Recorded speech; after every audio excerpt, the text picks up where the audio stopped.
만들자 새로운 세상 우리가 শ্রমিক দিবসে দক্ষিণ কোরিয়ায় দ্রব্যমূল্যের ঊর্ধ্বগতি, বেতন ভাতা ও অন্যান্য সুযোগ সুবিধা বাড়ানোর দাবিতে রাজধানী সিউলের রাস্তায় নেমে আসেন হাজার হাজার শ্রমিক। দেশটির বৃহত্তম শ্রমিক সংগঠনের আয়োজনে সমাবেশ হয়।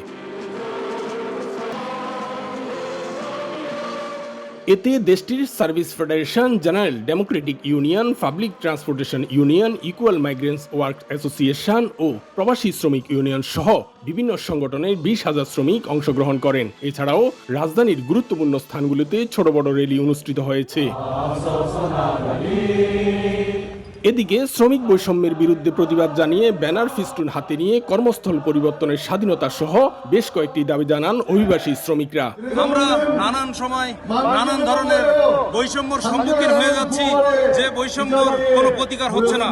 এই কারণে আজকে এই মে দিবসে আমরা সবাই উপস্থিত হয়ে আমরা আমাদের অধিকারের কথা বলার জন্য এখানে এসেছি। বিকাশে কম খরচে ক্যাশ আউটের লিমিট বেড়ে 50,000, প্রিয় এজেন্টও 2টা। এমনকি শ্রমিক দুর্ঘটনা রোধ করতে কার্যকর পদক্ষেপ গ্রহণ করা সহ নারী শ্রমিকদের প্রতি বৈষম্য ও সহিংসতা বন্ধের দাবি জানানো হয়। দক্ষিণ কোরিয়া থেকে মোহাম্মদ হানিফ, সময় সংবাদ।